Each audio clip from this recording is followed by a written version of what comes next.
अस्सलाम वालेकुम। तो लॉजिस्टिक रिग्रेशन पढ़ रहे थे, सही है। और उसमें हमने डिस्कस किया था कि लॉजिस्टिक रिग्रेशन यूज़ होती है किसके लिए, क्लासिफिकेशन प्रॉब्लम के लिए लॉजिस्टिक रिग्रेशन का यूज़ किया जाता है, सही है। और क्या होती है क्लासिफिकेशन प्रॉब्लम? जी, क्लासिफिकेशन प्रॉब्लम क्या होती है कि जिसके अंदर हमारे जो टारगेट कॉलम है उसके जो यूनिक डेटा पॉइंट्स हैं, यूनिक वैल्यूज़ हैं, वो लिमिटेड होंगी, ठीक है। वो लिमिटेड होंगी और उसकी दो टाइप्स हमने देखी थी, एक तो होता है बाइनरी और दूसरा मल्टी क्लास क्लासिफिकेशन, के दो से ज़्यादा वैल्यूज़ उसमें हो सकती हैं, ठीक है। लेकिन अगेन अगर दो से ज़्यादा भी तो जब भी क्या होंगी वो लिमिटेड ही होंगी, सही। और इसको समझा था हमने कि हमारा कुछ डेटा अगर प्लॉट करने जाएँ हम तो कुछ इस तरह से प्लॉट हो रहा होता है वो। अगर लेट से बाइनरी डेटा है मेरा तो कुछ पॉइंट्स 1 पर आ रहे होंगे और कुछ पॉइंट्स 0 पर आ रहे होंगे, सही है। जिसकी वजह से अगर हम यहाँ पे लीनियर रिग्रेशन मॉडल अप्लाई करेंगे तो वो सही से फिट नहीं हो पाता, सही है। लीनियर रिग्रेशन का जो हमने कॉन्सेप्ट पढ़ा था वो यही पढ़ा था कि वो मैक्सिमम पॉइंट से पास करने की कोशिश करेगा, ठीक है। और अगर मैक्सिमम पॉइंट से पास नहीं कर सकता तो एटलीस्ट इस तरह से वो डेटा के दरमियान से गुजरेगा कि एरर क्या हो, कम मिले उसको, सही है। लेकिन यहाँ पर तो क्या हो रहा है कि वो सिर्फ कुछ ही पॉइंट से गुजर पाएगा, ठीक है। बहुत ज़्यादा मेजोरिटी पॉइंट्स को कवर नहीं कर सकेगा और प्लस अगर आउटलायर आ गया तो पूरा बिहेवियर क्या हो जाएगा इसका, कम्प्लीटली चेंज हो जाएगा, ठीक है। जिसकी वजह से इस तरह की प्रॉब्लम पर लीनियर रिग्रेशन अप्लाई नहीं करते। तो क्या सोल्यूशन देखा था इसका? हाँ, इसका हमने देखा था कि सिग्मॉइड फंक्शन होता है। सिग्मॉइड फंक्शन की मदद से हम क्या करते हैं, इस प्रॉब्लम को सॉल्व करते हैं। या लॉजिस्टिक रिग्रेशन क्या करता है, एक एस टाइप कर्व बनाता है जिसकी मदद से हम क्या कर पाते हैं, डेटा को सही तरीके से यूज़ कर पाते हैं या मेरा मॉडल डेटा को सही तरीके से लर्न कर पाता है, ठीक है। और ये कर्व किस की मदद से बनता है, वो बेसिकली सिग्मॉइड फंक्शन कहलाता है, सही है। तो सिग्मॉइड फंक्शन क्या होता है, बेसिकली 1/1 प्लस ई पावर नेगेटिव एक्स, ठीक। तो अगर मेरा 2 डायमेंशनल डेटा है, अगर मेरे डेटा के अंदर सिर्फ टू डायमेंशन है, 2 डेटा पॉइंट्स हैं, मतलब 2 कॉलम्स मौजूद हैं, तो क्या मतलब है कि मेरे पास सिंगल एक्स यहाँ पे आ रहा होगा, ठीक है। चूँकि इनपुट फीचर देंगे तो हमें क्या मिलेगा, उसके अगेंस्ट एक वाई वाली वैल्यू मिलेगी, सही है। और अगर लेट से अगर मेरा कॉलम मेरे पास 3 कॉलम्स है, लेट से एक है लेट से एज का एक कॉलम है, ठीक है, और परफॉर्मेंस का एक कॉलम है लेट से,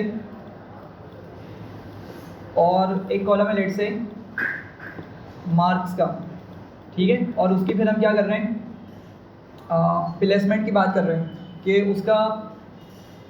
उसकी प्लेसमेंट होगी या नहीं होगी, उसकी जॉब लगेगी नहीं लगेगी, ठीक है। तो इस सिनेरियो के अंदर बेसिकली मेरे पास मोर देन 1 इनपुट कॉलम्स हैं, तो इस हिसाब से क्या होगा, मेरा जो x है 1/1 प्लस ई पावर नेगेटिव एक्स जो हम सिंपल लिख रहे थे वो क्या होगा, इसके हिसाब से एडजस्ट हो जाएगा, ठीक है। तो मोर और लेस कुछ इस तरह से हो जाएगा वो कि माइनस थीटा, या थीटा को हम छोड़ते हैं, हम लिखते हैं m1 x1, बेसिकली m1 जो होगा वो इसका कोफिशिएंट होगा जिसको हम एज बोल देते हैं, ठीक है, प्लस m2 ये कोफिशिएंट होगा किसका, सेकंड वाले कॉलम का, परफॉर्मेंस वाले कॉलम का, लेट से उसको x2 बोल देते हैं, और m3 आ जाएगा मार्क्स के साथ x3 बोल देते हैं इसको। और एक क्या हो जाएगा, एक हमारा कांस्टेंट होता है जिसको इंटरसेप्ट बोलते हैं, ठीक है, तो उसको b लिख लेते हैं। तो इस तरीके से इक्वेशन क्या हो जाएगी, मॉडिफाई हो जाएगी। तो क्या करेगा, इस हिसाब से हमारी ये वैल्यूज़ को प्रोवाइड कर देगा, सही है। तो सिग्मॉइड फंक्शन किस लिए यूज़ होता है, सिग्मॉइड फंक्शन मेरे पास इनपुट कॉलम्स को डेटा, मतलब इनपुट कॉलम्स को जब प्रोवाइड करते हैं मॉडल को, तो वो क्या करता है, उन इनपुट कॉलम्स या उन इनपुट डेटा की मदद से आउटपुट वाली वैल्यूज़ को 0 और 1 के दरमियान मैप कर देता है, ठीक है। दोबारा समझें कि ये फंक्शन क्या करता है, इस फंक्शन का पर्पज़ ये है कि अगर मेरे पास प्लेसमेंट में सिर्फ क्या हो 0 या 1, मतलब यस या नो है, ठीक है, इसके दरमियान की कोई वैल्यू मौजूद नहीं है, तो अगर मेरे पास इनके दरमियान की कोई वैल्यूज़ मौजूद नहीं होगी तो मैं अच्छे से कर्व नहीं बना सकता, ठीक है। वही प्रॉब्लम होगी जो लॉजिस्टिक सॉरी जो लीनियर इक्वेशन में भी हम देख रहे हैं कि 1 वाले ऊपर पॉइंट चलेगा, 0 वाले नीचे आ गए, तो लाइन जो बन रही है वो अच्छे से पॉइंट्स को कवर नहीं कर पा रही। तो हमें क्या करना है, हमें कुछ इस तरह की फंक्शनैलिटी अचीव करनी है कि 0 से 1 के दरमियान कुछ नंबर्स मुझे फर्दर मिलें, जिसकी वजह से क्या हो सके, मैं ये डिसाइड कर सकूं कि मॉडल किस तरह से लर्न करेगा, मतलब मॉडल क्या कर सके, कुछ डेटा को लर्न कर सके। सही है। तो ये सिग्मॉइड फंक्शन क्या करता है, मेरे आउटपुट कॉलम को 0 से 1 के दरमियान वैल्यूज़ में मैप कर देता है। ठीक है, 0 से 1 के दरमियान वैल्यूज़ को मुझे प्रोवाइड कर देता है। ठीक है, ये बात समझ पा रहे हैं? इसको और अभी डिटेल में देखते हैं इम्प्लीमेंट करके। एक पॉइंट ज़रा समझें। लेट से अगर हम इसी कॉलम की बात कर लें, मतलब इसी डेटा की बात कर लें जो हम प्लेसमेंट की बात कर रहे हैं, तो लेट से एक बंदा है, उसकी एक फॉर एग्जांपल 24 आई, परफॉर्मेंस उसकी लेट से यूनिवर्सिटी के अंदर 78 रही, और आई थिंक क्या था, मार्क्स लेट से उसके ओवरऑल जो मार्क्स रहे CGPA हम कंसिडर कर लेते हैं फॉर एग्जांपल, वो 3.12 रही, और उसकी प्लेसमेंट लेट से हो गई, यस कर दिया उसको। ठीक है, प्लेसमेंट उसकी हो गई। तो अब क्या होगा कि जब हम मॉडल को इस तरह का डेटा देके ट्रेन करवाएंगे, ठीक है, तो उसने क्या किया होगा, हमारी हर वैल्यू को सिग्मॉइड फंक्शन से पास किया होगा, और उसकी एक वैल्यू गेट की होगी। वो वैल्यू बेसिकली 0 से 1 के दरमियान होगी। ठीक है, और इस तरीके से वो क्या उसने डेटा को समझ लिया होगा, हर वैल्यू के अगेंस्ट जो हम उसको डेटा पॉइंट्स प्रोवाइड कर रहे हैं, उसने यहाँ से वैल्यू को निकाला और उसने डेटा को यहाँ से इस तरीके से लर्न कर लिया। अब क्या होगा कि जब हम इसको फॉर एग्जांपल एक न्यू स्टूडेंट का डेटा देते हैं, लेट से उसकी एज है 26, परफॉर्मेंस उसकी लेट से 61, CGPA लेट से 3.5, तो अब मॉडल क्या करेगा, मॉडल मुझे डायरेक्ट यस या नो नहीं बताएगा, मॉडल मुझे 0 या 1 नहीं बताएगा। वो क्या करेगा, अगेन सिंस इस पूरे डेटा को किससे गुजारेगा, सिग्मॉइड फंक्शन से गुजारेगा, या सिग्मॉइड फंक्शन में इन वैल्यूज़ को पास करेगा इस जगह पर। तो पूरी कैलकुलेशन होने के बाद मुझे अगेन क्या मिलेगा, एक 0 से 1 के दरमियान का आंसर मिलेगा। ठीक है, 0 से 1 के दरमियान का एक नंबर मुझे मिल जाएगा। तो वो नंबर मेरा हो सकता है कि वो 0.6 हो सकता है वो नंबर 0.3 हो सकता है वो नंबर कोई भी वैल्यू हो 0 से 1 के दरमियान की। सही है। तो हम क्या करेंगे, हमारे पास एक थ्रीशोल्ड सेट हुआ है। थ्रीशोल्ड क्या है, बेसिकली वो 0.5 थ्रीशोल्ड है। थ्रीशोल्ड की वैल्यू 0.5 है, जिसमें हम ये डिसीजन लेते हैं कि अगर कोई भी वैल्यू 0.5 थ्रीशोल्ड से अबव है, ठीक है, अगर वो बड़ी वैल्यू है, तो हम उसको क्या कंसीडर करते हैं, यस के सेंस में उसको लेते हैं। उसको किस सेंस में लेते हैं कि हाँ उसकी प्लेसमेंट हो जाएगी, यस या 1 के उसको सेंस में लेते हैं कि हाँ ये 1 को शो कर रहा है। ठीक है, और अगर मेरे पास सिग्मॉइड फंक्शन से आने वाली वैल्यू 0.5 से स्मॉल है, ठीक है, मे बी 0.24, 0.23, कुछ भी इस तरह से वैल्यू आ रही है, 0.5 से कम होनी चाहिए बस, तो क्या बोलेंगे कि वो मॉडल क्या प्रेडिक्ट कर रहा है कि नहीं, इसकी प्लेसमेंट नहीं हो सकेगी।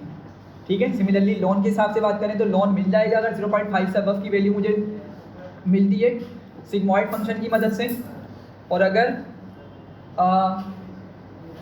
0.5 से स्मॉल वैल्यू मिलती है तो मतलब लोन उसका अप्रूव नहीं होगा। ये बात समझ रहे हैं?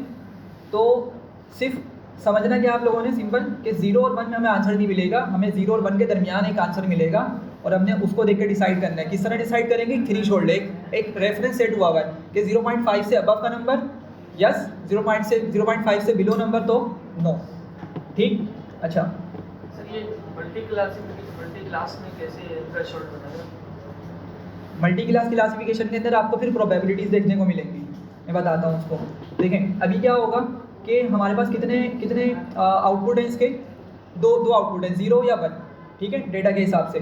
तो हम एक फंक्शन का यूज़ करेंगे, प्रिडिक्ट प्रोबेबिलिटी करके एक फंक्शन होता है हमारा, अभी हम इसको यूज़ करेंगे, प्रिडिक्ट प्रोबा इसको लिखा जाता है।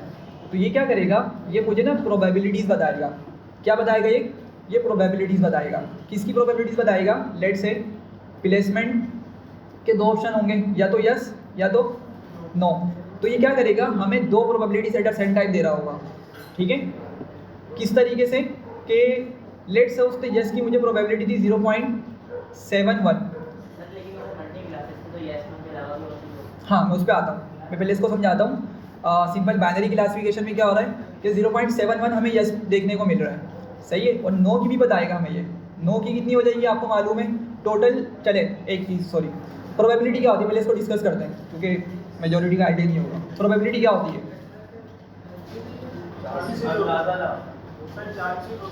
हाँ, चांसेस ऑफ अकरेंस, ठीक है, सिंपल अल्फाज में कि किसी भी चीज़ के अगर होने के कितने चांसेस हैं, ठीक है। फॉर एग्जांपल कि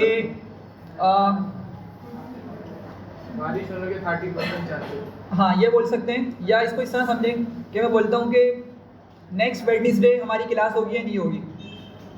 सर ये तो बताएं पहले। जी? पहले ये बताएं, ये सवाल की सही सही है, हमारी तो वेडनेसडे को वैसी नहीं होती ना, देखिए ट्यूसडे होती है हमारी। नहीं, मंगल से स्टार्ट हो जाएगा ना, एक दिन पहले से लगती है ना।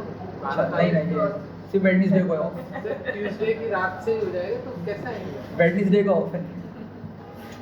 इस इवेंट में कंटेनर्स नहीं लगे होंगे रास्तों में, परेशान नहीं हो। खैर, तो डेटा के हिसाब से कैलकुलेट करते हैं कि आगे क्या हो सकता है। हाँ बिल्कुल, तो असल में क्या होता है कि प्रोबेबिलिटी को इस तरह समझें कि किसी भी चीज़ के इवेंट होने के चांसेस कितने हैं। अब इसको सिंपल क्या होता है, वो डाइस की मदद से समझाया जाता है या कॉइन की मदद से समझाया जाता है कि एक कॉइन है, उसके टॉप पे लेट से 5 लिखा हुआ है और पीछे चांद बना हुआ है। तो अगर उसको टॉस करेंगे तो कभी भी सिक्का खड़ा नहीं होगा, ठीक है, या तो 5 वाला साइड आएगी या तो चांद वाली साइड आएगी। तो इसीलिए आपके जितने भी आपके टोटल इवेंट्स हों, दोनों की या तो 5 नंबर आने की चांसेस या नीचे जो चांद वाली जगह आने के चांसेस क्या होंगे, 50-50 ही रहते हैं, ठीक है। तो किस तरीके से होता है कि अगर हम इवेंट निकालें कि 5 और जो मून है वो साइड क्या होगी, दोनों की प्रोबेबिलिटी, इसकी भी कितनी होगी 1/2 और इसकी भी कितनी होगी 1/2। टोटल चांसेस कितने हैं हमारे पास, टोटल चांसेस कितने हैं? हाँ, मतलब दो जो आउटपुट है टोटल, अगर मैं कॉइन को टॉस करता हूँ तो टोटल आउटपुट कितने में एक्सपेक्ट कर सकता हूँ, आएगा भले एक ही, लेकिन टोटल कितने, 2 हैं। तो हमने क्या किया, जो भी मेरा आउटपुट आ रहा है, अगर लेट से 5 आ रहा है तो उसको हमने क्या कंसिडर कर लिया, वो 1 टाइम ही आएगा, और लेकिन आने के चांसेस कितने थे, 2 थे। ओवरऑल टोटल कितने थे, 2 थे, लेकिन आया क्या, 1। तो इस तरीके से क्या होती है, प्रोबेबिलिटी लिखी जा रही होती है।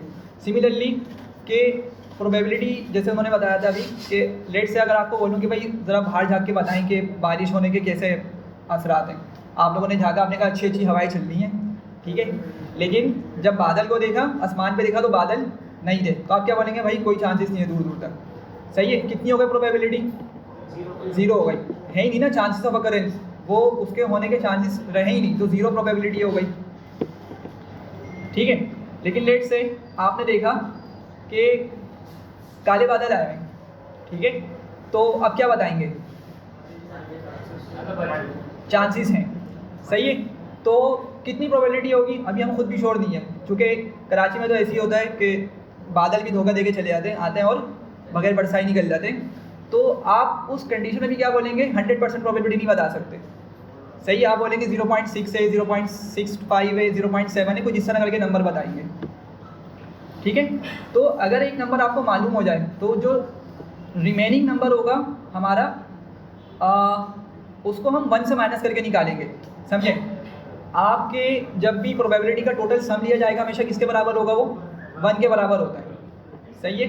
तो अगर मैं बोलता हूँ कि बारिश होने के चांसेस 0.75 है, 75% चांसेस हैं कि बारिश हो जाएगी, तो कितने परसेंट अभी चांसेस हैं कि ना हो बारिश, 0.25, मतलब 1 से माइनस कर देंगे इसको, 1 से माइनस करेंगे इसको तो 0.25 मिल जाएगा, ठीक है।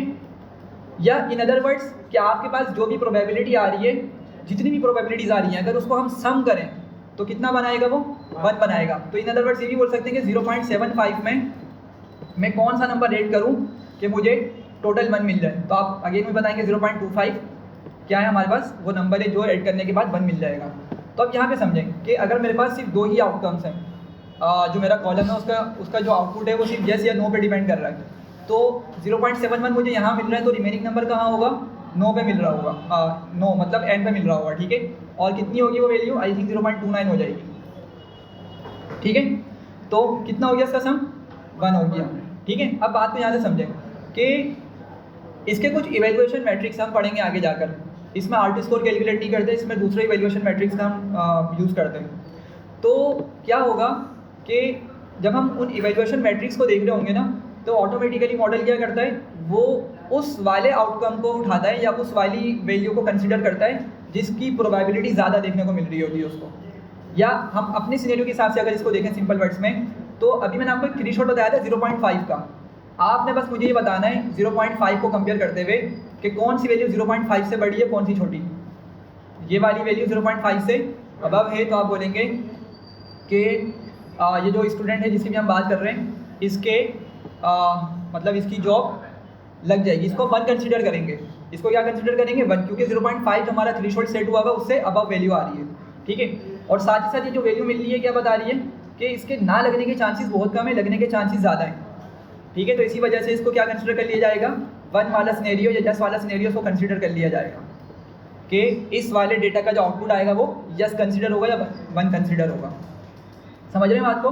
तो जल्दी से इसको समराइज़ करते हैं। सिंपल क्या करना है, 0.5 की होगी ना, क्योंकि 2 है 0 अच्छा ये जो है ना चेंज होता है, ये जो है ना हमारा ROC कर्व कहलाता है। इसको पढ़ेंगे आगे जाकर के थ्रेशोल्ड जो हम बता रहे हैं ना अभी, ये सिर्फ अभी जस्ट डिस्कस कर रहे हैं। अगर हम अपने थ्रेशोल्ड को चेंज करेंगे तो उसके हिसाब से हमारे पास डेटा के आउटपुट भी चेंज होना स्टार्ट हो जाएंगे, ठीक है। इमेजिन कर लें कि आपके पास एक 1000 पॉइंट्स का डेटा सेट है और उसमें से हमने सिर्फ 200 रखे टेस्टिंग के लिए, सही है। तो अगर हम 0.5 का थ्रेशोल्ड लेके चल रहे हैं, जस्ट इमेजिन कर लें कि 50% 1 है, 50% नो मिल गए, ठीक है, ये 0.5 के थ्रेशोल्ड पे, सही है। अब इसमें आप ये माइंड में लेकर आ सकते हैं कि वो जो 100 पॉइंट्स वो जो 100 पॉइंट्स हम जिसको यस बोल रहे हैं और 100 पॉइंट्स जिसको नो बोल रहे हैं, तो आपके माइंड में है कि हम अभी स्टैंडर्ड थ्रेशोल्ड लेके चलें 0.5 का। तो इसका मतलब कि इन तमाम की प्रोबेबिलिटीज़ ग्रेटर देन होंगी 0.5 और इनकी 0.5 से बिलो होंगी, सही है। अच्छा, अब लाजमी नहीं है कि हर किसी की 0.8 हो, 0.6 भी हो सकती है, 0.51 भी हो सकती है, तो जब भी उसको यस कंसिडर कर लिया जाएगा। लेकिन अब अगर मैंने थ्रेशोल्ड बढ़ाकर 0.7 कर दिया, थ्रेशोल्ड बढ़ा के 0.7 कर दिया, अब आपको माइंड में आएगा फ़ौरन से कि 0.51 से लेके 0.7 तक के जो मैं जिनको पहले क्या बोल रहा था, यस बोल रहा था, अब वो किस में आगे गिर जाएंगे, नो के अंदर आ जाएंगे वो, समझ रहे हैं। तो आपकी थ्रेशोल्ड चेंज करने की वजह से जो आउटपुट है उस पर इफेक्ट पड़ेगा, समझ रहे हैं। और ये चेंज करते हैं हम बाद में जाके, सही है। ये रूल ऑफ थंब नहीं है, ये डिपेंड करता है कि हम किस बिजनेस प्रॉब्लम को सॉल्व करना चाह रहे हैं और किसी चीज़ को सही बोलने की क्या बोलेंगे, सीवियरिटी कितनी खतरनाक है। अब लेट से अगर मैं आपको इसका विजुअलाइज कराऊँ, एक बंदा है टेस्टिंग डेटा के अंदर, लेट्स हम कैंसर के पेशेंट को एनालाइज कर रहे हैं। लॉजिस्टिक रिग्रेशन यही काम करेगी, वो पूरे पैरामीटर्स को लेकर आइडेंटिफाई करेगी कि बंदे को कैंसर है या नहीं है, सही है। अच्छा, अब यस या नो के अंदर आंसर करेगी वो। लेकिन हुआ क्या, टेस्टिंग डेटा जब हमने प्रोवाइड किया ना, कंसिडर करें एक बंदे को कैंसर था, फॉर एग्जांपल कैंसर था, तो लेकिन मेरे मॉडल ने क्या बोल दिया उसको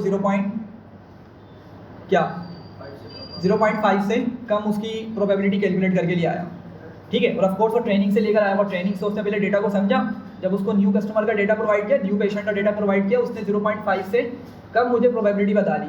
तो समझें, अगर मैंने थ्रेशोल्ड 0.5 का रखा हुआ है तो वो बंदा तो फिर गया, समझे ना बात को। अगर ऐसे बंदे को मतलब ऐसा पेशेंट जिसको कैंसर ना हो, अगर उसको कैंसर डायग्नोज हो जाए, समझ आती है बात, क्या होगा, ज़्यादा से ज़्यादा उसकी जान तो नहीं जाएगी ना, पैसे चले जाएंगे, उसका थोड़ा खर्चा हो जाएगा, ठीक है, लेकिन उसकी जान बच जाएगी। लेकिन ऐसा बंदा जिस पेशेंट को कैंसर है, मॉडल उसको ना कर दे, समझ रहे हैं। और क्यों ना करेगा, हो सकता है 0.5 का थ्रेशोल्ड हमने रखा हुआ हो, तो इस सिनेरियो के अंदर प्रीफर किया जा सकता है कि थ्रेशोल्ड को थोड़ा सा कम कर दिया जाए, ताकि ऐसे लोग जिनको भले ही कैंसर ना भी हो, अगर उनको हम कैंसर के पेशेंट कंसिडर कर लें तो ज़्यादा नुकसान नहीं होगा कंपेयर टू अदर केस, सही है। तो डिपेंड करता है कि क्या सिनेरियोज हो सकते हैं वो, इसका मतलब डेटा सेट पर डिपेंड करता है। जी, डेटा पे डिपेंड करता है, और जो मतलब जो डेटा हमारे पास मौजूद है ना, उसके यस या ना होने से अल्टीमेट क्या इफेक्ट पड़ेगा। अगर कुछ ज़्यादा ही इफेक्ट हो सकता है ख़तरनाक वाला, तो फिर हम क्या करते हैं, थ्रेशोल्ड को थोड़ा कम कर देते हैं, सही है। एक दूसरी एग्जांपल भी है, लेट से एक कोई बड़ी कंपनी है, उसमें फायर अलार्म लगा हुआ है, ठीक है, और फायर अलार्म ऑफ कोर्स किसी सेंसर्स के बिहाफ पे डिटेक्शन करके एक्टिवेट हो जाता है। तो अगेन वही कंसिडर करें कि अगर आग लग जाए और अगर फायर अलार्म साउंड करने स्टार्ट कर देता है तो सही है, सिनेरियो सही है कि उसने बचाने वाली हमें मतलब हिकमत अमली दी थी। लेकिन अगर आग ना लगे, ठीक है, फिर भी अगर फायर अलार्म बज जाए तो ये सिनेरियो कैसा होगा? ख़तरनाक होगा या एक्सेप्टेबल होगा? एक्सेप्टेबल होगा। क्यों? क्योंकि इमेजिन करें कि फायर अलार्म को लेट से बजना नहीं चाहिए था लेकिन वो बज गया, नहीं बजना चाहिए था लेकिन वो बज गया, तो क्या होगा? ज़्यादा से ज़्यादा लोग अपने रूम छोड़ के भाग जाएंगे, चेयर्स छोड़ के चले जाएंगे, उनकी जान पे तो नहीं जाएगा ना मामला। लेकिन अगर उसको बजना चाहिए था और नहीं बचता, ये सिनेरियो कितना सीवियर हो जाएगा, समझ रहे हैं? तो कुछ इस तरह की सिनेरियोज़ के अंदर हम क्या करते हैं, थ्री शॉट को थोड़ा कम और कुछ अदर सिनेरियोज़ के अंदर ज़्यादा करके रखते हैं, ठीक है। स्टैंडर्ड 0.5 का है, ठीक है भाई, तरह बताएं यहाँ तक क्लियर है? तो समराइज़ कर लेते हैं इसको ज़रा जल्दी से कि हमारे पास हर जो वैल्यू है वो सिग्मॉइड फंक्शन से पास होगी। वो सिग्मॉइड फंक्शन क्या काम करता है? सिंपल काम ये करता है कि मेरे आउटपुट को 0 से 1 के दरमियान मैप कर देता है, और उसके बिहाफ पे फिर हम क्या कर पाते हैं, थ्री शॉट से कंपैरिजन करते हुए प्रिडिक्शन कर पाते हैं कि वो डेटा यस का है या नो का है, ठीक है, वो डेटा 1 में आएगा या 0 में आएगा। अच्छा, दूसरा सवाल जो कहा था कि मल्टी क्लास क्लासिफिकेशन में किस तरह काम करेगा, तो देखिए हम सिंपल सी बात है, अगर हम इसको बात कर लें, लेट से फ्रूट्स के वाले से बात कर लें कि भाई फ्रूट्स में हमने लॉजिस्टिक रिग्रेशन का मॉडल ट्रेन किया, फ्रूट्स के कुछ एस्पेक्ट दिए और हमने अब ये क्लासीफाई करना है कि भाई वो मैंगो है, ऑरेंज है, स्ट्रॉबेरी है या वगैरह वगैरह, इस तरह का हमारे पास कुछ मल्टीपल फ्रूट्स मौजूद हैं। तो अब क्या होगा कि हमारे पास इन तमाम ही की प्रोबेबिलिटीज़ मिल रही होगी, समझ रहे हैं बात को? मॉडल क्या करेगा? इन तमाम ही की प्रोबेबिलिटीज़ बताएगा। ऑफ कोर्स कुछ उसको हम इनपुट देंगे तो वो हर इनपुट को सिग्मॉइड फंक्शन की ई वाली पावर के अंदर पास करेगा, वहाँ से पूरी कैलकुलेशन होकर हमें एक वैल्यू देगा, ठीक है, और प्रॉपर वो वैल्यू क्या होगी, हर किसी के लिए कैलकुलेट की जा रही होगी, ठीक है। और क्या होगा हमारे पास, जब इसकी प्रोबेबिलिटी मिलेगी, प्रोबेबिलिटी क्या होगी, लेट से इसकी हम बोलते हैं कि 0.2 है, इसकी 0.4 है, इसकी में भी 0.12 आ गई, और अगले वाला फ्रूट है लेट से क्या नाम दें, हाँ एप्पल बनाना है, कुछ भी, ठीक है, और लेट से अब इसकी रिमेनिंग कितनी हो गई, 0.6, 0.72, 0.28 हो गई, ठीक है। तो अगेन इन तमाम का सम कितना निकल कर आया, 1 आया, सही है, इन तमाम का सम क्या आया, 1 आ गया। लेकिन प्रोबेबिलिटी कहाँ ज़्यादा मिल रही है हमें, 0.4 के केस में ज़्यादा मिल रही है, मतलब ऑरेंज में, सॉरी ऑरेंज में हमें ज़्यादा मिल रही है, बनाने में तो 0.28 है ना, ठीक है। तो क्या होगा, हम फिर ये बोल सकते हैं कि जो हमारा फ्रूट है जिसका भी हमने टेस्ट डेटा प्रोवाइड किया था वो मोस्ट लाइकली किसकी तरह है, ऑरेंज की तरह है, तो हम उसको ऑरेंज क्लासीफाई कर सकते हैं। तो मल्टी क्लास क्लासिफिकेशन हो या बाइनरी क्लासिफिकेशन हो, आपकी प्रोबेबिलिटीज़ की मदद से ही सारा ये डिसीजन लिया जा रहा होता है, समझ रहे हैं बात को? चलें इम्प्लीमेंटेशन पे चलते हैं, और थोड़ा सा इसमें हमने ज़्यादा कोड करना है। तो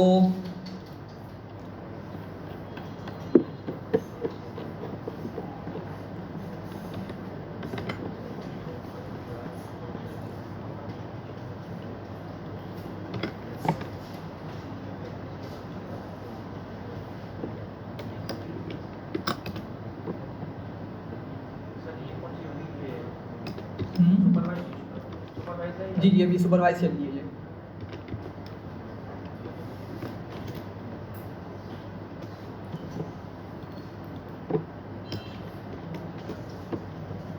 चलें, ये डेटा मैंने यहाँ पे लोड कर लिया है, लोन CSV का डेटा है जिसके अंदर हमारे पास कस्टमर्स के डिफरेंट डेटा पॉइंट्स या डिफरेंट करेक्टरिस्टिक्स मौजूद हैं कस्टमर्स की, और क्या करना है हमें ये देखना है कि उनमें से किन कस्टमर्स को लोन अवॉर्ड किया जाएगा और किन को मना कर दिया जाएगा, ठीक है। तो उसकी जगह हम डिफरेंट मैट्रिक्स पढ़ते हैं, जैसे रिकॉल हो गया, प्रिसीजन हो गया, एक्यूरेसी हो गया, F1 स्कोर हो गया, ये सारे एवेल्यूएशन मैट्रिक्स लगते ही क्लासिफिकेशन प्रॉब्लम्स के ऊपर हैं। अच्छा, लोन से CSV को लोड कर लिया, ठीक है। अब ज़रा ये डेटा ना क्लीन नहीं है, तो कुछ मैं वर्किंग करूँगा इसको क्लीन करने के लिए ताकि आपको एक आइडिया हो जाए। आज की क्लास में कि जब भी डेटा मिलता है तो वो प्रॉपर रेडी टू ट्रेन नहीं होता। ऐसा नहीं होता कि हमेशा वो रेडी और आपके पास मशीन लर्निंग मॉडल को इम्पोर्ट किया और आपने सब कुछ उससे ट्रेनिंग वगैरह करवा दी। आपको काफ़ी टाइम लगाकर डेटा क्लीनिंग परफॉर्म करने के बाद वो मॉडल डेटा रेडी करके मॉडल को देना पड़ता है। हालांकि हम ये ऑलरेडी पांडास के टाइम पे कर चुके हैं, लेकिन एक थोड़ा सा काम हम आज करेंगे ताकि आपको आइडिया हो जाए कि आपने इसी तरह के डेटा पे हमेशा काम करना होता है। सही है, तो खैर ये देख लें, लोन इन्फो किया मैंने, तो इसके अंदर हमारे पास ये कुछ 13 कॉलम्स आ रहे हैं। और ज़रा देखें जल्दी से, लोन आईडी है कि जो कस्टमर्स हैं उनको क्या लोन आईडी गिवन है, ठीक है, जो लेके गए बैंक से लोन। जेंडर आ गया, ठीक है, मैरिड आ गया। अच्छा, इसके अंदर मिसिंग वैल्यूज़ हैं, ठीक है। टोटल कितनी आईडीज़ आ रही हैं? 614 आ रही है। यहाँ पे 13 मिसिंग है। सिमिलरली मैरिड के अंदर भी 3 मिसिंग्स हैं। डिपेंडेंट्स के अंदर काफ़ी ज़्यादा मिसिंग आ रही है। इसी तरीके से और डेटा भी हमारे पास क्या है, यहाँ पे काफ़ी ज़्यादा ख़राब डेटा मौजूद है। तो हमने क्या करना है, इसको प्रॉपर बनाना है इसको, ताकि हम मॉडल को प्रोवाइड कर सकें, ठीक है। और कुछ के अंदर शायद डेटा टाइप का ही मसला है, आई थिंक कौन सा था, शायद डिपेंडेंट्स है। हाँ, ये डिपेंडेंट्स को देखें। डिपेंडेंट्स ये बता रहा है बेसिकली कि वो जो बंदा लोन लेके जा रहा है उस पर कितने लोग डिपेंडेंट हैं, ठीक है, उस पर कितने लोग डिपेंडेंट हैं। तो बेसिकली ये वो वाला कॉलम है। तो हमें यहाँ पे नंबर्स मिल रहे हैं। ये देखें, अगर मैं सैम्पल करके दिखाऊँ, डिपेंडेंट्स के अंदर 0, 0, 3+ कुछ इस तरह से डेटा मिल रहा है। सही है, तो यहाँ पर मसला क्या है कि 3+ की वजह से आपको आइडिया कि इसने पूरे कॉलम को क्या बना दिया, ऑब्जेक्ट बना दिया। तो हमें क्या करना है, इस 3+ को हैंडल करना है। तो आगे बढ़ते हैं और इन तमाम कॉलम को ज़रा जल्दी से सही करके फिर हम आगे इस पर इनकोडिंग परफॉर्म करनी है, इस पर हमने स्केलिंग परफॉर्म करनी है, ठीक है, और फिर इन दी एंड मॉडल को प्रोवाइड करना है डेटा। सही है, तो लॉजिस्टिक इंटीग्रेशन का कोड बहुत छोटा सा है, शायद 4 से 5 लाइन का है, इससे ज़्यादा का नहीं है। लेकिन ज़्यादा जो काम हम करेंगे वो थोड़ा डेटा को सीधा करने में काम करेंगे, ठीक है। तो यहाँ पे देखिए क्या किया मैंने। सबसे पहले तो जो 3+ वाले थे ना डिपेंडेंट्स मेरे पास यहाँ पर, उनको फिलहाल मैंने 4 कंसीडर कर लिया, एक फिक्स नंबर प्रोवाइड कर दिया। सही है, अब ज़्यादा भी हो सकते हैं, कितने हो हमें नहीं आइडिया। तो मैंने उसको 3+ को रिप्लेस कर दिया 4 के साथ। ये मैंने कॉलम निकाला, रिप्लेस कर दिया 3+ को 4 के साथ। और फिर मेरे पास क्या मौजूद था, कुछ NA वैल्यूज़ मौजूद थी उसमें। सही है, आप जैसे देख सकते हैं ऊपर यहाँ पे डिपेंडेंट्स में ये कुछ नल वैल्यूज़ मौजूद है। तो मैंने उसको साथ ही साथ फिल NA किया। कहाँ से? मैंने कहा डिपेंडेंट्स में से निकालो मोड को। सही है, और जब इसने मोड निकाला, ये देखो ऊपर मैंने इसको एग्जीक्यूट किया हुआ है, तो कौन आ रहा है?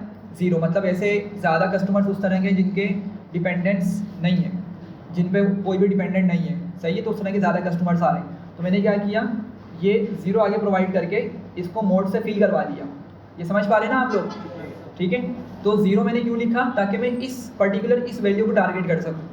सही है, ऐसा हो सकता है कि मोड 1 से ज़्यादा मुझे मिल रहा है, 2 भी मोड हो सकते हैं, 3 भी हो सकते हैं, ठीक है। तो इसीलिए 0 लिख के मैंने इस पहली वाली वैल्यू को निकाला और यहाँ पर 0 को रिप्लेस करवा दिया, ठीक है। और फिर इन दी एंड क्या किया, डेटा टाइप्स की करेक्ट करने के लिए मैंने S टाइप का मेथड यूज़ करके इंटीजर में कन्वर्ट कर दिया। सही है, यहाँ तक समझ रहे हैं बात को। तो ये क्या हुआ, मेरे पास ये सारा डेटा जो है 614 रोज कंप्लीट हो गई और इंटीजर का इसका डेटा वापसी आ गया। अच्छा, इसको मैं एक मरतबा रन करता हूँ ताकि परमानेंट चेंज हो जाए, परमानेंट चेंज हो जाए, ठीक है। दोबारा एग्जीक्यूट करते हैं। तो डिपेंडेंट्स क्या होगा मेरे, सही होगा, उसकी डेटा टाइप भी क्या हो गई है, इंटीजर में आ गई है। अच्छा, जो बाकी के हैं ना मेरिट वगैरह, ये हम करते हैं बाद में। अभी हमने ये काम कर लिया है और एक और काम ये करना है कि हाँ, लोन स्टेटस को अगर हम देखें ज़रा दोबारा से लोन करके अगर मैं इसका हेड निकालता हूँ, तो लोन स्टेटस जो है ना अभी मुझे मिल रहा है यस और नो की फॉर्म के अंदर। मैं इसको किस में कन्वर्ट कर दूंगा, 0 और 1 की फॉर्म के अंदर, ठीक है। हालांकि इसको लेके चल सकते हैं, लेकिन ज़्यादा बेटर क्या होता है कि हम मॉडल को न्यूमेरिक डेटा ही प्रोवाइड करें, ठीक है। तो इस वजह से मैं इसको 0 और 1 में कन्वर्ट कर देता हूँ। सिंपल फिलहाल के लिए मैं क्या कर रहा हूँ, इसको रिप्लेस की टेक्निक का यूज़ करते ही मैं इसको 0 और 1 में लेके जा रहा हूँ। तो क्या लिखूँगा, लोन और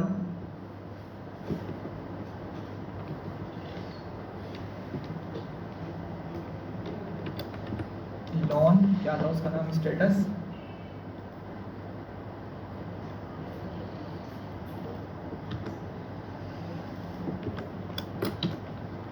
लोन स्टेटस, और इसको क्या बोलेंगे, डॉट रिप्लेस।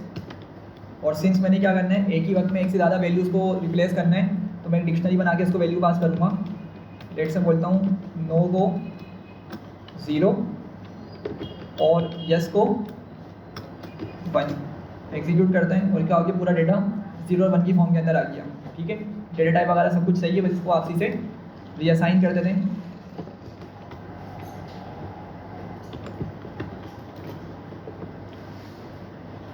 ठीक है, दोबारा से इनको चेक कर लेते हैं एक मरतबा।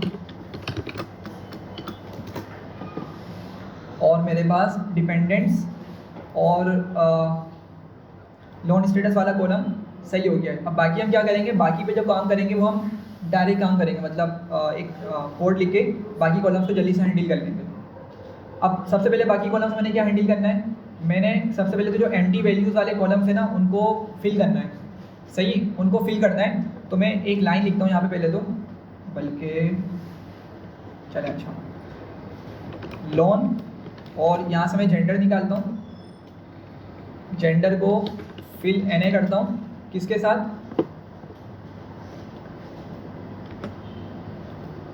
इसके मोड के साथ कर रहा हूँ। ठीक है, जो भी मेरा इसका मोड आएगा उसी के साथ मैंने इसको फिल करवा दिया। ये देखें ज़रा एक मरतबा क्या आ रहा है, मोड में क्या वैल्यू आ रही है, मेल।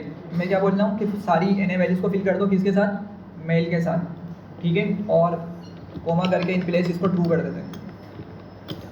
सर इसको 1 और 0 नहीं करेंगे जी हाँ, Select के time इसको अभी हम ना वन हॉट इनकोडिंग करेंगे आगे जाके, इन तमाम कॉलम्स के लिए वन हॉट इनकोडिंग करेंगे। सही, अच्छा ये हो गया। मैं इसी को ज़रा कॉपी कर लेता हूँ और बाकी कॉलम्स को ज़रा हम जल्दी से देख लेते हैं। जेंडर का कॉलम हो गया, मेरिट के अंदर काम होगा बिल्कुल, तो मैं मेरिट को भी कॉपी कर लेता हूँ और यहाँ पर क्या आ जाएगा, मेरिट, ये भी मेरिट आ गया, बाकी चीज़ें सेम रहेंगी। नेक्स्ट कौन सा है, डिपेंडेंट्स हम ऑलरेडी काम कर चुके हैं, सही कर देता उसको हमने डिपेंडेंट्स को। Self employed, education, self employed. ठीक है, अच्छा self employed I think yes और नो है ये भी। हाँ, ये सेल्फ एम्प्लॉयड के अंदर यस या नो है, चेक कर लेते हैं एक मरतबा। सही है, तो यस और नो की फॉर्म में इसका आंसर आ रहा है। मैं इसको यहाँ लिख देता हूँ सेल्फ एम्प्लॉयड, और इसी के हमने मोड से यहाँ पे इसको फिल कर दिया। नेक्स्ट कौन सा है, एप्लीकेंट इनकम। ठीक है, और ये आपको नाम से समझ आ रहा होगा कि बेसिकली ये क्या है, एक कंटिन्यूस वैल्यू है, मतलब प्रॉपर एक नंबर है, इस तरीके से देख रहे हैं। तो इसको मोड से करना बेहतर नहीं होगा, इसको हम मीडियन ले लेते हैं। सर ये है सही है। 4 और 6 है। पूरा आ रहा है, हाँ पूरा है सर। हाँ ये सही आ रहा है, ठीक है सॉरी। को एप्लीकेंट इनकम ये भी आपकी पूरी आ रही है। लोन अमाउंट पे है। हाँ, लोन अमाउंट के अंदर कम आ रहे हैं। को एप्लीकेंट इनकम क्या होती है, एप्लीकेशन के साथ दूसरा आपने अटैच कर रखा है उसकी इनकम। हाँ एग्जैक्टली। अब जैसे एक बंदा लोन लेने जा रहा है तो वो अपनी फैमिली में से किसी की तो डिटेल प्रोवाइड करेगा। सही है, अब हो सकता है उसकी फैमिली में 4 बंदे हों, 5 बंदे हों, तो कोई और अगर कमा रहा हुआ तो उसकी बारे में बात हो रही है को एप्लीकेंट इनकम कॉलम के अंदर। तो लोन अमाउंट हमारे पास ये आ रही है, और इसका हम क्या कर लेंगे, अगर हम इसका मीन निकालें और मोड निकालिए, एक मरतबा चेक कर लेते हैं। मीन तो इसका आ रहा है 146, और अगर मैं इसका मोड निकालूं, मीडियन सॉरी, जो न्यूमेरिकल कॉलम्स होते हैं उसका क्या निकालते हैं, मीन या मीडियन निकाल के हम चेक करते हैं। तो मीडियन कितना आ रहा है, 128 आ रहा है, तो इसको हम फिर 128 से रिप्लेस करेंगे। तो मैं इसका मीडियन यूज़ करूँगा, ना कि मोड, ना कि मीन। लोन अमाउंट है ना, मैं इस वाली चीज़ को यहाँ पर रिप्लेस कर देता हूँ और लोन अमाउंट को उठाकर यहाँ पर और इस जगह रिप्लेस कर दिया। सही है। बाकी और कौन कौन से कॉलम्स रह गए, लोन अमाउंट टर्म है, लोन अमाउंट टर्म, ये बेसिकली ये बात हो रही है कि शायद कितने टाइम में वापसी करेगा। ठीक है, तो ये उस ड्यूरेशन की बात हो रही है, आई थिंक 360 डेज़ की बात हो रही है, डेज़ के अंदर बात हो रही है। ठीक है, तो इसको भी वापसी से क्या करते हैं हम, बल्कि मैं इस वाली लाइन को नीचे कॉपी करके यहाँ पे लोन अमाउंट टर्म, यहाँ पे भी लोन अमाउंट टर्म, और इसका भी हमने मीडियन उठा लिया। ठीक है, नेक्स्ट कौन सा है, तो इसकी डेटा टाइप भी सही करनी पड़ेगी। क्या है डेटा टाइप इसकी, लोन अमाउंट टर्म फ्लोट सही आ रही है, 64 है, डेटा टाइप सही आ रही है। क्रेडिट हिस्ट्री के अंदर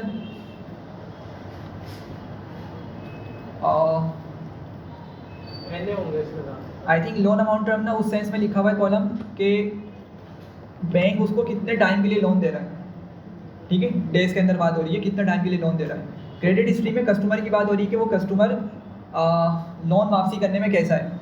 अगर 1 लिखा हुआ है, इसकी जो है ना वैल्यूज हमारे पास 2 ही हैं। अगर 1 लिखा हुआ है तो मतलब रिटर्न करने में अच्छा है वो लोन को, और 0 है तो मतलब अच्छा उसका परफॉर्मेंस नहीं रही है, ठीक है। तो हाँ, नल इसमें मौजूद है और हमें क्या करना है, उसी को हैंडल करना है। तो मैं इसको यहाँ पे रखता हूँ, क्रेडिट हिस्ट्री को वापसी यहाँ पे रखते हैं, और इसको भी हम क्या करते हैं, मोड से रिप्लेस कर देते हैं, ठीक है। ये कोड यहाँ तक सही लिखा हुआ है, और आखिर आई थिंक आखिरी कॉलम है सही है। बाकी प्रॉपर्टी एरिया आ रहा है, प्रॉपर्टी एरिया जो है देख लेते हैं एक मरतबा। सही है उसकी पूरे डेटा किस तरह का मौजूद है, अच्छा ठीक है, ये टेक्स्ट आ रहा है, ठीक है, अर्बन रूरल ये सही आ रहा है, और बस सही है। इस वाले को हटा देता हूँ मैं इन दी एंड, रन कर लेते हैं। और ये दिखाएगा वार्निंग, क्योंकि वो इन प्लेस का बताया था मैंने आपको शायद कि इन प्लेस का जो डेप्लीकेट हो रहा है। एक मरतबा दोबारा से स्क्रीन को चेक कर लेते हैं, और सारे कॉलम्स क्या हो गए हैं, सही हो गए यहाँ तक, ठीक है। नेक्स्ट क्या करेंगे हम, नेक्स्ट हम करेंगे इसको x और y में स्प्लिट करेंगे, सही है। तो x इक्वल्स टू करके लोन डॉट ड्रॉप, और किसको ड्रॉप करना है, लोन स्टेटस वाले को, यही मेरा आउटपुट कॉलम होगा। तो मैंने इसको ड्रॉप किया, x is equals to 1, data किस में आ गया x, और लोन करके लोन स्टेटस y में सेव करवा दिया, ठीक है। x और y स्प्लिट हो गए, सेपरेट हो गए। अब नेक्स्ट क्या करते हैं, इसके बाद ट्रेंड टेस्ट स्प्लिट चलाते हैं। x y में सेपरेट करने के बाद क्या यूज़ करते हैं, ट्रेंड टेस्ट स्प्लिट का हम यूज़ करते हैं। तो x train x test, y train y test, train test split x, y, test size 0.2 ले लेते हैं, रैंडम स्टेट 42, सही है। अब ये x train x test y train y test में हमने इसको स्प्लिट कर दिया।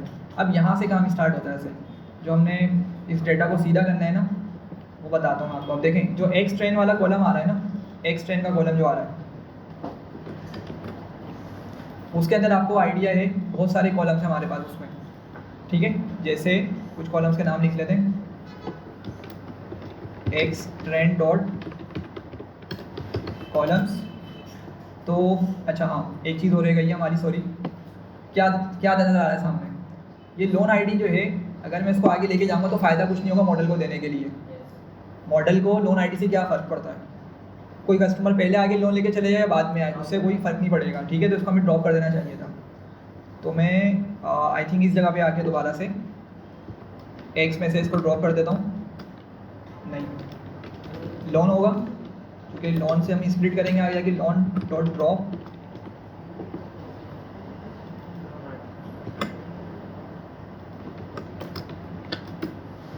लोन आईडी, और एक्स इसमें 1 देंगे, और इन प्लेस ट्रू, सही है। वापसी से इसको रन कर लेते हैं एक्स और वाई को, ताकि डेटा सही आ जाए, और कॉलम्स देख लेते हैं, अब सही आ रहे हैं। तो देखें अब ये जो मेरे पास एक्स ट्रेन आ रहे हैं ना, इसमें जेंडर, मेरिट, डिपेंडेंट्स, एजुकेशन, ये कुछ इस तरह से कॉलम्स आ रहे हैं। अब आपको आइडिया इसके अंदर हमारे पास लोन टर्म, सॉरी ये लोन अमाउंट टर्म हो गई, लोन अमाउंट हो गई, को एप्लीकेंट इनकम हो गई, एप्लीकेंट इनकम हो गई। ये किस तरह के कॉलम्स हैं, ये मेरे पास न्यूमेरिक कॉलम्स हैं, सही है। इस पर क्या होगी, हमारी स्केलिंग होगी, इस पर स्केलिंग परफॉर्म की जाएगी। जबकि जो रिमेनिंग कॉलम्स हैं, gender, merit, I think dependents को भी हटाना पड़ेगा। डिपेंडेंट्स भी किस में आएंगे, मेरे पास स्केलिंग के अंदर आएंगे। यहाँ तक हमने काम कर लिया था, ट्रेंड स्प्लिट हमने यहाँ पे चला दिया था, ठीक है। अब ज़रा एक चीज़ समझें, मैं यहाँ बात कर रहा था कि इस एक्स ट्रेंड के अंदर मेरे पास 2 तरह के कॉलम्स हैं, कैटेगोरिकल और न्यूमेरिकल कॉलम्स हैं, सही है। और सिमिलरली जो मेरा एक्स टेस्ट है, उसके अंदर भी यही 2 टाइप के कॉलम्स मौजूद हैं, कैटेगोरिकल और न्यूमेरिकल कॉलम्स। तो अब बात को समझें, मुझे कैटेगोरिकल कॉलम्स को क्या करना पड़ेगा, इनकोड करना पड़ेगा, सही है। 1 हॉट इनकोडिंग करनी पड़ेगी इसकी। और न्यूमेरिकल कॉलम्स को स्केल करना पड़ेगा। अब वो हम स्टैंडर्डाइज करते हैं उसको या नॉर्मलाइज करते हैं, वो डिपेंड करता है। सिमिलरली हमें यहाँ पे भी इसको इनकोड करना है और इसको भी स्केल करना है। समझ रहे हैं बात को? तो अब मेरे पास ऐसा पीस ऑफ कोड आ रहा है जो मुझे बार बार यूज़ करना है। मतलब मुझे जो मैं कोड लिखूँगा वही कोड मेरा बेसिकली इस कैटेगोरिकल कॉलम को इनकोड भी करेगा एक्स ट्रेन वाले को, और वही कोड मेरा एक्स ट्रेस वाले को भी इनकोड करेगा। समझ रहे हैं? ये बात समझ आ रही है ना भाई? देखें, वन वर्ड इनकोडिंग में किस पे अप्लाई करूँगा? कैटेगोरिकल कॉलम पे करूँगा कि एक्स ट्रेन के, और सिमिलरली एक्स ट्रेस के भी कैटेगोरिकल कॉलम पे मैं अप्लाई करूँगा वन वर्ड इनकोडिंग। सिमिलरली अगर एक्स ट्रेन पे न्यूमेरिकल कॉलम्स है, न्यूमेरिकल कॉलम्स जैसे मैंने आपको बताया था डिपेंडेंट्स हो गया, एप्लीकेंट इनकम हो गया, को एप्लीकेंट इनकम हो गया, लोन अमाउंट हो गया, ये कुछ न्यूमेरिकल कॉलम्स हैं, इसको मुझे क्या करना पड़ेगा? स्केल करना पड़ेगा। और सिमिलरली यही सेम कॉलम्स मेरे पास टेस्टिंग डेटा में मौजूद हैं। सही है? तो अब मैं पॉइंट क्या बताना चाह रहा हूँ कि अगर मैं इन इंडिविजुअल के लिए कोड लिखूँगा ना तो बहुत लेंदी कोड हो जाएगा। तो इसलिए क्या कर रहा हूँ मैं इस पीस ऑफ कोड को एक फंक्शन बना के लिख रहा हूँ। ये जो पूरा पीस ऑफ कोड है क्या करेगा? इनकोडिंग भी करेगा, सेम एक फंक्शन बनाएंगे इस तरह का थोड़ा डायनेमिक कि उसको मैं अपना सिर्फ डेटा भेजूँगा और उसको बताऊँगा कि इस पर कौन सा काम करना है। तो वो क्या करेगा? उन्हीं लाइन्स की मदद से मेरे कोड को इनकोड भी करेगा कॉलम्स को, और वही कोड मेरा बेसिकली स्केलिंग परफॉर्म करके देगा। ठीक है? तो कुछ इस तरह करके हम फंक्शन लिखेंगे। तो लेट से हम इसका नाम दे देते हैं डेफ ट्रांसफॉर्म डेटा, इसको बोल देते हैं ट्रांसफॉर्म डेटा, इसका नाम दे दिया। और अब मैं इसमें कुछ पैरामीटर्स लिखूँगा। सही है? तो समझे बात को ज़रा। अगर मैं वन वर्ड इनकोडिंग करने जाता हूँ, आप लोग इसको इस तरह से देखें, अगर वन वर्ड इनकोडिंग करता हूँ सिर्फ एक्स ट्रेन वाले कॉलम की, तो मैं क्या करूँगा? सबसे पहले आपको आइडिया है कि मैं वन वर्ड इनकोड का एक ऑब्जेक्ट बनाऊँगा। ऐसे ही वन वर्ड इनकोडर का एक ऑब्जेक्ट बनाऊँगा इस तरह से। ठीक है? और फिर क्या करते हैं हम इसको OAG को फिट ट्रांसफॉर्म चलाते हैं। किस पर? बिल्कुल एक्स ट्रेन के ऊपर हम इसका फिट ट्रांसफॉर्म चलाएंगे। ठीक है? और टेस्ट वाले में क्या करेंगे? टेस्ट वाले पर हम इसी वन वर्ड इनकोडिंग की मदद से सिर्फ ट्रांसफॉर्म चलाते हैं। ये माइंड में आ रहा है आप लोगों के? अच्छा, तो मतलब मैं क्या करूँगा? मुझे एक्स ट्रेन भेजना पड़ेगा, इस फंक्शन के अंदर एक्स ट्रेन भेजना पड़ेगा, जब भी जाके मैं अंदर वाला वो काम करवा सकता हूँ इनकोडिंग वाला।